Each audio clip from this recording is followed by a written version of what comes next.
I learned a lot about composting and about what I can do with my food scraps, which is absolute. That's what I use to create the barriers so I can build.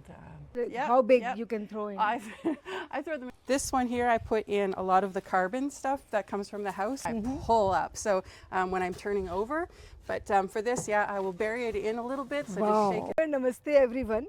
Welcome to my channel. My name is Vartika, and today we are stepping into a backyard that is a true labor of love. Right here in Edmonton. We are in mid-June, sun is shining and perennials are waking up. See this beautiful garden. Everything looks just beautiful.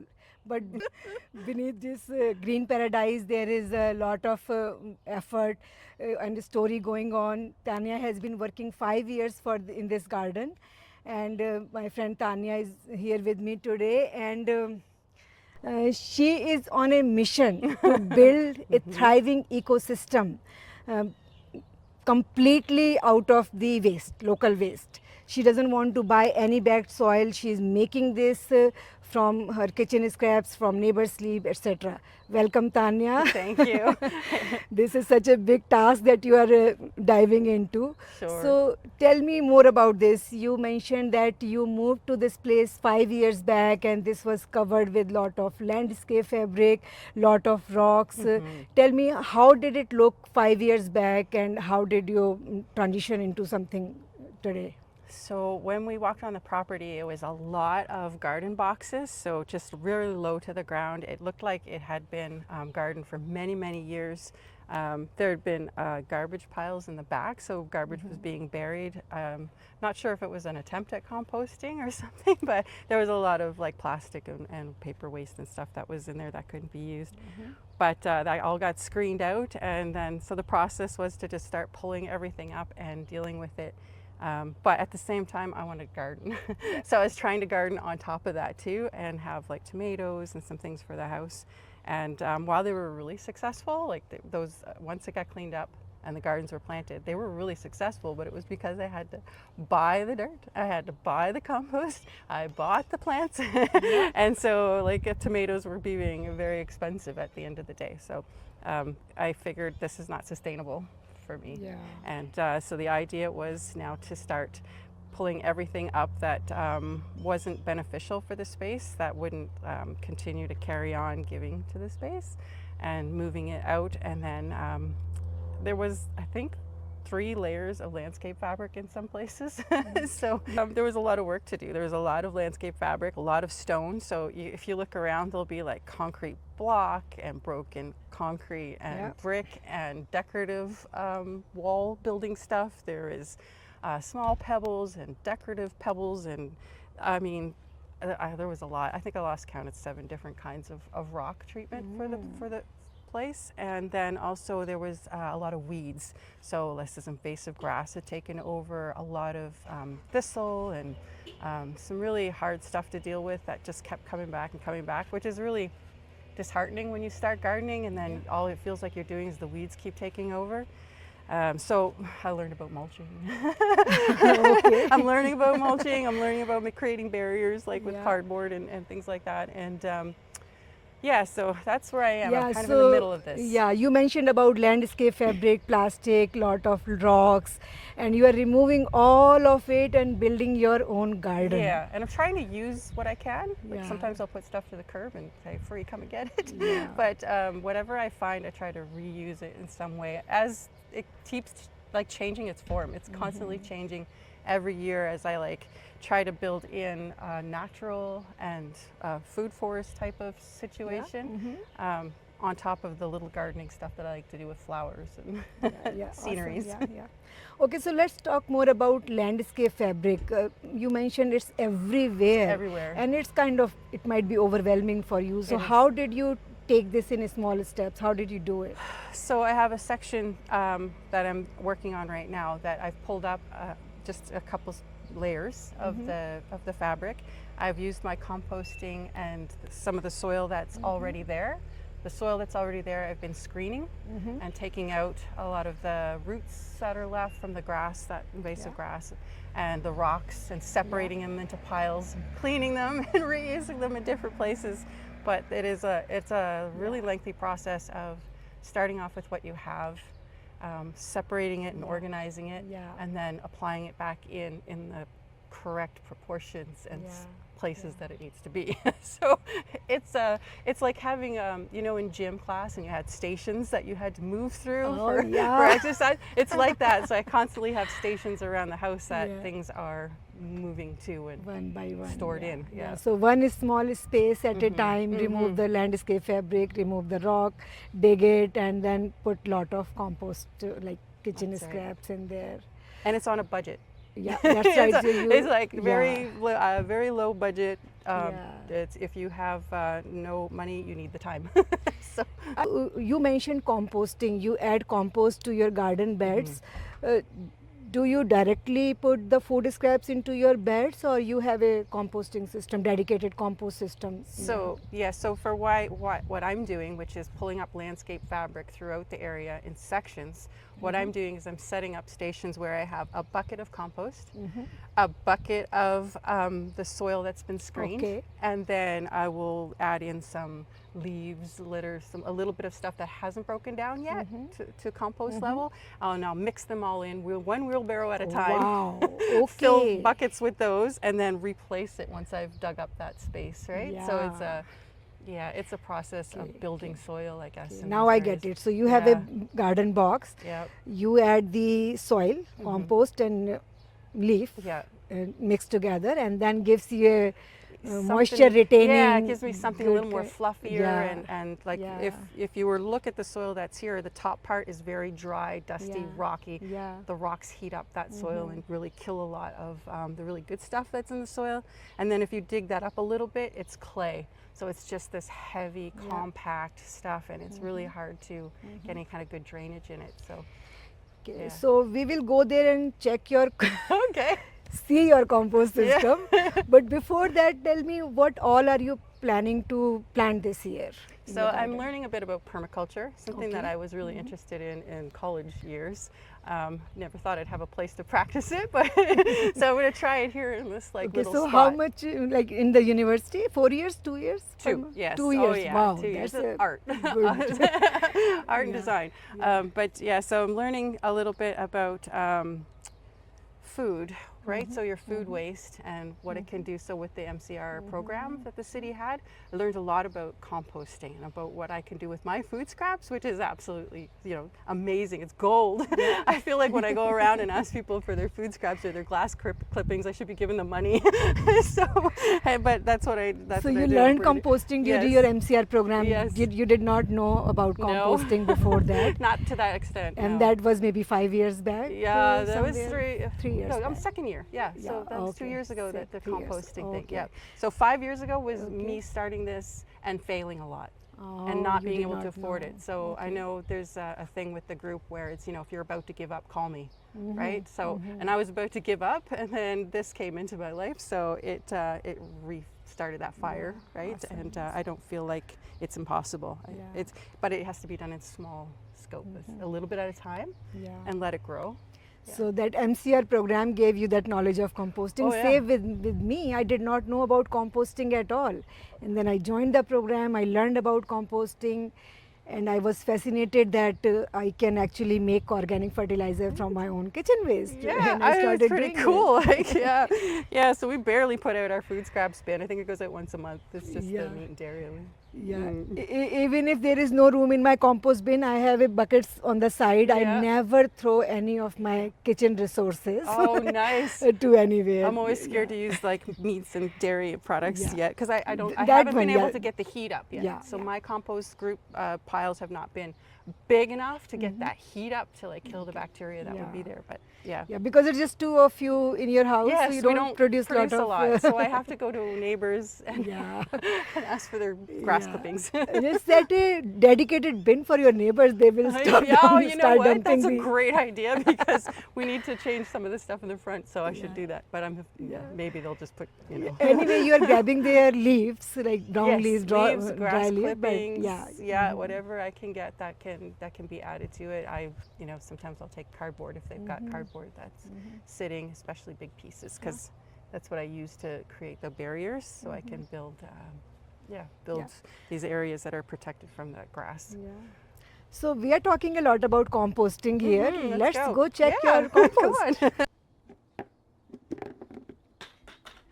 Okay, Tanya. So Okay. you have really big system. Like I can see 5 bins here. I do. And because your dreams are big, you really They're want big. to plant a lot of vegetable and fruits, etc. So tell me more about this. How did you start this? And just tell me more. It's a lot. Okay, so I, like I said, I get grass clippings and leaves from neighbors. I don't have any trees that give leaves, so and there's lots of leaves everywhere. So we go around, we fill up the vehicle with leaves, and then I plant them over in that box over there to dry. So we dry them out. That one. Yeah, so that one's got the leaves and dry grass clippings. So sometimes I'll get dry grass Let's clippings check as it well. out. Yeah, okay. And then we go through it and we sort through it to make sure that there's no plastics and stuff in there. So it's pretty, because you can, you can get see? chip bags and garbage and stuff in there. And then this one here, I put in a lot of the carbon stuff that comes from the house that's not processed yet. Okay. So like boxes that still have tape on them. So I have to go through, take the tape off. Later on you And can process fix it. that. Yeah, so and this is really, there's some dry leaves in there too, but that's mostly my carbon pile. And then we do a lot of like trimming of the branches and vines and stuff in the fall, because the hops vines create a lot of, and the Virginia creeper create a lot of this kind of sturdy vining stuff, which is great for chopping up with my little shears. I can't even reach here. So Yeah, maybe well, we can. so these I go, know. so these Yeah, come off, let's and we can put take some. those, which is kind of nice. Okay. Yeah, and but you don't get a splinter. Yeah, so Yeah, now and I can so see yeah, all and these, so I can so I can use those for like anything from like holding up trees or shrubs or anything like that for small plants. But also I just get in there with my big choppers and I start chopping it up. Yeah. And I put it in a bucket. Okay. And it makes some mulch for me, so it makes a really nice thing to mix in with my other mulches. Okay, mulch and also in the main compost bin maybe yeah, sometimes. yeah. Okay. Sometimes I'll put a little bit. The thinner stuff goes into the compost bin. Okay, But so where does your food scraps go? so now my food scraps, which come out of my kitchen bucket. So this is my bucket that I keep in the kitchen. Wow. And it has lots of like coffee grinds. It's got some leftover stuff, some celery that didn't quite make it. and it smells good. It smells like coffee. And then what I do is I'll toss that into my, this is the leaves and grass clippings. Yeah, and then you can maybe have water somewhere. Yeah, close. and then I have, well, usually I take this because I want to clean it out. So I have rainwater catch right here.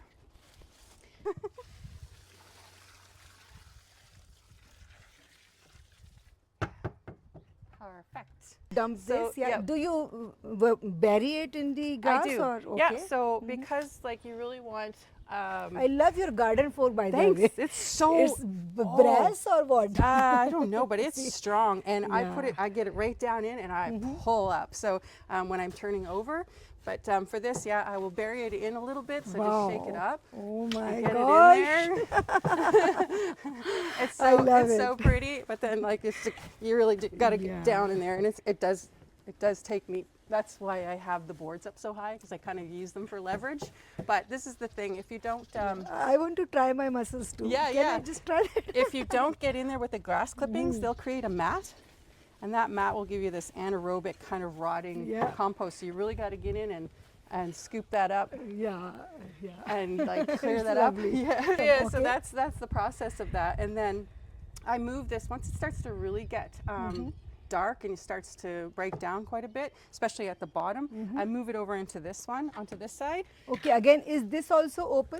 Yeah, no, this side, these front ends Okay, will so open. you shovel it from here and then add Yep, I it pull it there. out. Okay, okay. Sometimes I'll put it in a bucket if I'm, So this you know. is your compost. So this is what ends up coming out of it, Wow. which is really nice. I screed it over with a screen. Yeah.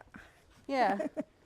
And you can see. Yeah, see? Yeah, Don't it's waste okay. it. I love it. No, it's good. Okay, it's got to yeah, go here all over the also. place anyway. But yeah, it's quite Awesome. beautiful. It's got lots so of this leaves is the and the compost sticks. made out of kitchen waste. Yes, see? Wow, yeah, lovely. and it smells Nice, that smells fine, right? Yeah, it smells good. So it smells like plants in the future.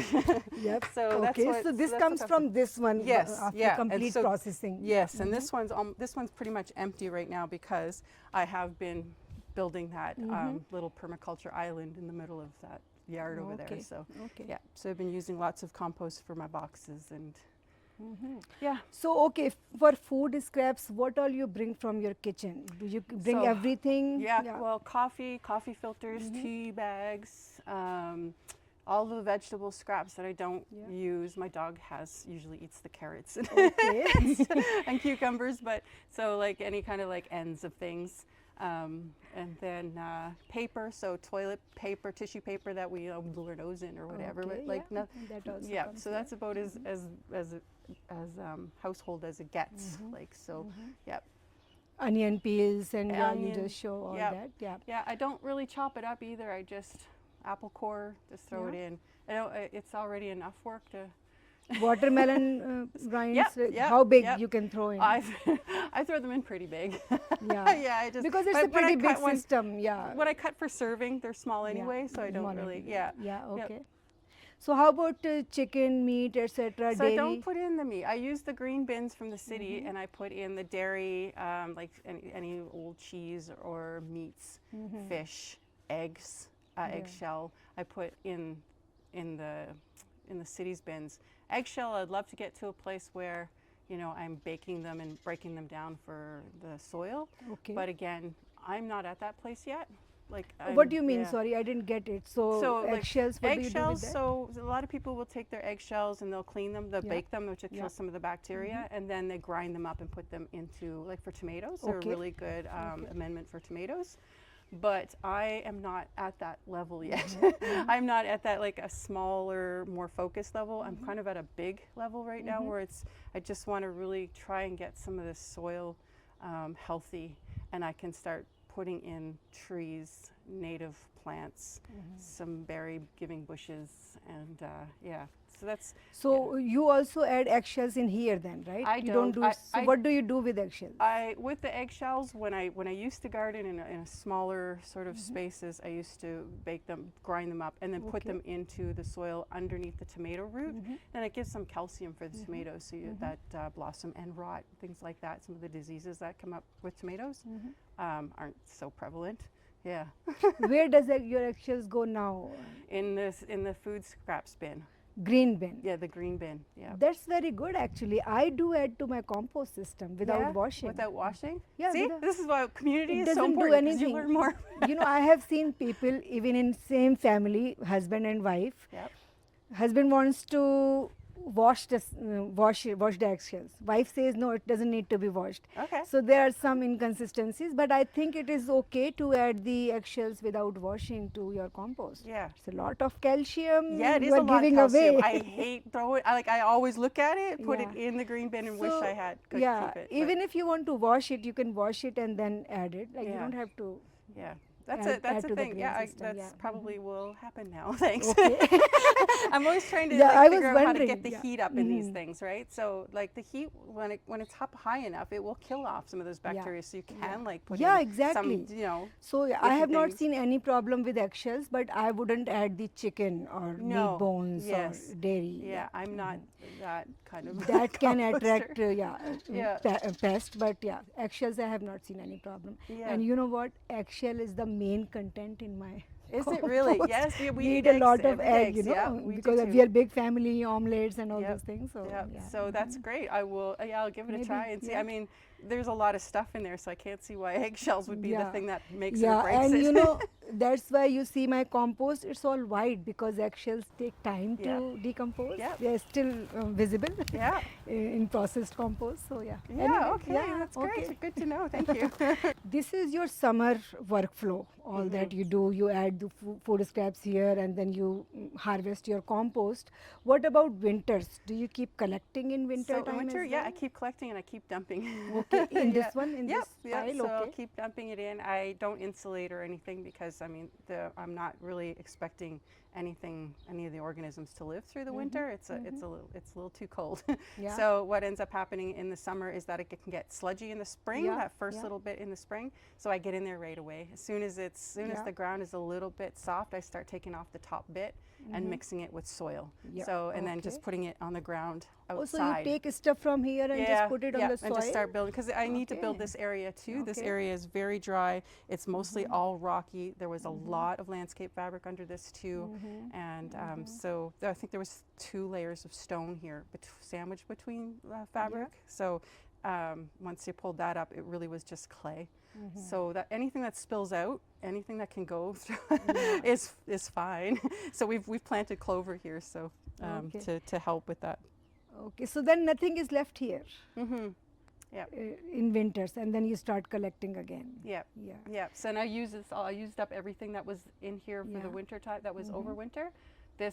This was beautiful and great in the spring, and things were growing out of it. So it's like time to use it.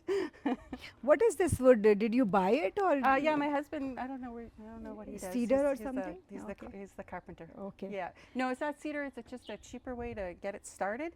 I really don't think I need these boxes. Actually, there's a metal fencing that you use that's gridded, and I forget what it's called, but it's you can just take pieces of that, roll it up, and tie it together, and use that. I mean, these will age out and they will become, scrap, and we'll probably use it for something else until it's absolutely unusable. Yeah. And, This will take a lot of time to It will. age out. Oh, know? yeah. So you have 5 system leaf mold, and then your stuff comes from your house. Yep, that's the carbon And then input. your That's the branches. mulch. Yeah, Yep, the that's a mulchy pretty functional stakes, system. plant stakes and stuff like Yeah. that. But yeah, it's I'm learning. So Yeah. I mean, this Do is you what also I know save now. your compost? Do I sieve it? Yeah. I have the okay. that what do you call it? It's a But your compost straight- is here, so how screen. you just take it, move it there? Yeah, well, usually I have my wheelbarrow here. And Okay. this is the Season screen. thing. Wow, yeah. screen. Yeah. So my Okay. husband built this, and this is the kind of This is pretty big. yeah, I it's love big. it. Yes, it's it's sturdy too, so I can get Yeah. in there and just like get in there and squish this Yeah, all I up. bought just this small one for $30. And Yeah. This is such a. It's so good because it fits on yeah. top of the wheelbarrow itself, and then I just slide it off the wheelbarrow when I don't need it, right? So yeah. So you need See, 2 see? people to. Oh no, you got to build up those Oh, so muscles. you can just do this. Oh. You have to build the muscles up. Yeah, okay. So and then that's what, and then you can see like you'll get Yeah. plastics or things that Yeah. and then you kind of have a garbage bucket. But Yeah, we don't really need that's to the process. sieve compost, but No. people do it for aesthetic Yeah, reasons. Let's and- see what's underneath. Okay, let's Yeah. move this all Yeah. kind of out here, and what just I looks usually a do bit is I more- just do this, okay. lay it here, and dump it on the tarp, and that Okay, way I awesome. can. Wow. But look, and you'll see the bugs too. So there's little. Oh my gosh. Look at the bugs. Yeah, and so I take Yeah. pictures of the bugs that I find. Yeah, insects, okay. sorry, Small bugs. insects. And then, insects, and then I take their picture. I find out who they are, and if Yeah. they're welcome. You know them? Yeah. Because you If they're studied welcome, permaculture, right? You might Yeah, I have would love to. studied there, Yeah, I would love to know more about like how to Yeah. build that community too, right? So the right Yeah, type of that is awesome. of little friends to have here that will help me. Yeah. What is this box? This Okay. looks interesting to me. So this is the whole process. So this is what has to happen. This is kind of a small slice of what has to happen throughout the whole property.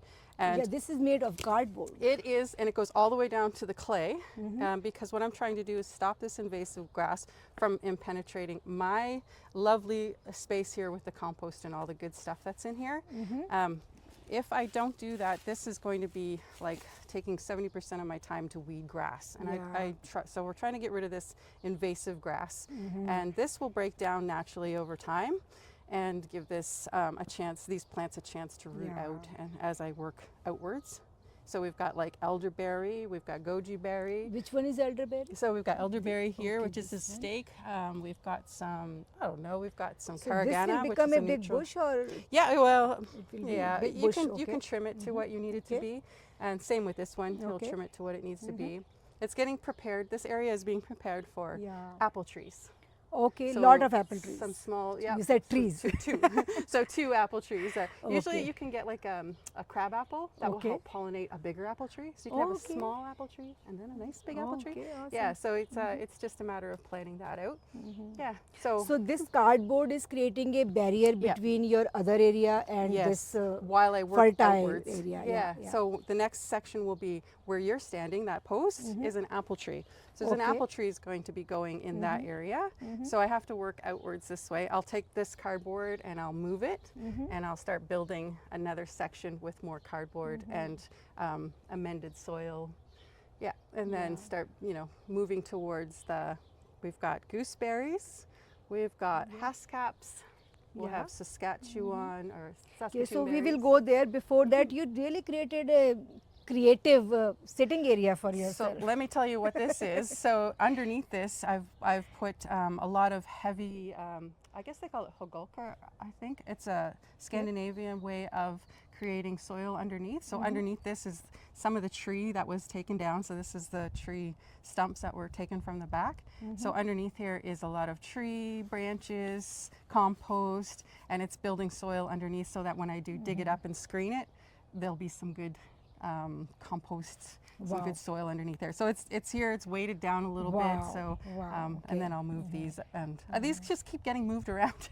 Yeah, okay, So, okay. Yeah. So how about this? This is also the nitrogen fixer? Yeah, it's a Or- nitrogen fixer. It's Okay. a cargana. I'm Okay, learning the names of wow. plants. This has So some sorry if I get beans it wrong. too here. Yeah, so they have a little tiny bean. It's labor intensive once they grow out. It's labor intensive to get them out, but you can treat them just like lentils to dry, or you can eat them like a pea, like a spring pea. Okay. They're very tiny. But They become bigger? oh yeah, it can get pretty big. I think like 10 feet. But I mean these beans. yes, yeah. Oh. So and then in the fall they open, they dry out and open right up, and yeah, it can get out of like.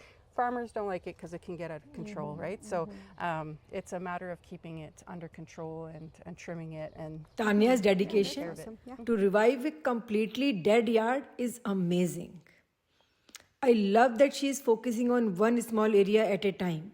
That keeps her motivated. In part 2, we will get away from the compost bins and we will see all her garden, all her bushes and trees that she has done in last 5 years. We will see you in the next episode with Tanya in her garden. Till then, take care.